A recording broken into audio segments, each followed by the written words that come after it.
What if I told you one of the world's fastest men refused to race a YouTuber for 8 million viewers? This is Kenya News Update today. Coming up, you'll discover why Olympic sprinter Ferdinand Omanyala said no to a viral challenge that could have made him millions of new fans. And the reason reveals a shocking truth about what it really takes to be a professional athlete in Kenya. Meet Ferdinand Omanyala, Africa's fastest man, a national hero. His livelihood depends entirely on his legs. And when American streamer IShowSpeed came to Nairobi with a challenge, Omanyala faced a choice that could have ended his career.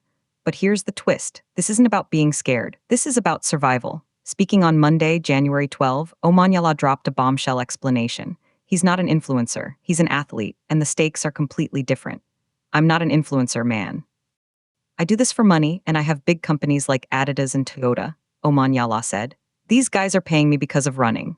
For IShowSpeed, an injury means he keeps streaming, maybe even with crutches. But for Omanyala, for me, what happens? I need to earn from running, so that's why I need to cover my bases.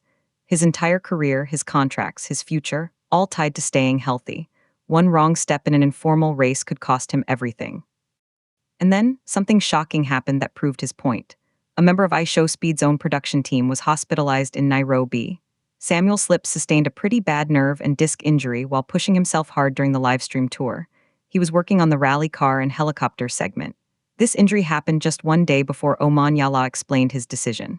Slips said, "I'm just a lil handicapped physically temporarily. The goal is to show the world. Nothing stops us. But for a professional athlete like Omanyala, something can stop you. An injury stops everything. Here's the part that will blow your mind. IShowSpeed's Nairobi broadcast peaked at over 8 million viewers worldwide. He gained more than 360,000 new subscribers in just one day of streaming. The potential exposure for Omanyala was massive, yet he said no. Because while Speed's team can work through injuries, Omanyala's body is his business. His tour was a 2-day whirlwind.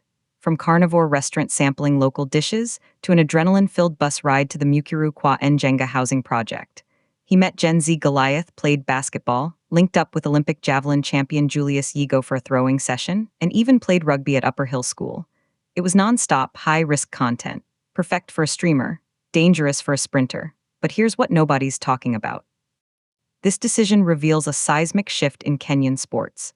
Athletes are no longer just entertainers. They are brands, they are investments. And protecting that investment sometimes means saying no to viral moments. Some fans might call Omanyala cautious. Others might say he missed a huge opportunity. But the numbers tell a different story. 8 million viewers is temporary. An Olympic career is forever. And then, the ultimate contrast. While Speed's team member gets injured and keeps working, Omanyala knows he doesn't have that luxury. His contracts with Adidas and Toyota depend on performance, not personality. This creates a tension in modern sports. Should athletes engage with viral culture or protect their careers at all costs? Omanyala chose protection, and his reasoning exposes a harsh reality. In Kenya, where athletic success can lift entire families out of poverty, one injury isn't just a setback, it's a catastrophe. The implications are huge for every young athlete watching. Fame is tempting, but longevity pays the bills. Some say Omanyala was smart, others say he was scared. But the real question is, would you risk your entire career for 8 million views? IShowSpeed showed the world Nairobi. Omanyala showed the world what it means to be a professional. One moment of viral fame versus a lifetime of achievement. The streamer moves on to the next country. The athlete prepares for the next race. Their worlds collided for a moment in Nairobi. And in that moment, we saw the future of sports. A future where athletes must be businessmen, where the body is an asset, and where sometimes the bravest thing you can do is say no. Do you think Omanyala made the right call? Should elite athletes avoid informal challenges, or are they missing out on global fame? Drop your take in the comments. Subscribe to Kenya News Update today for more breaking news from the world of sports and beyond.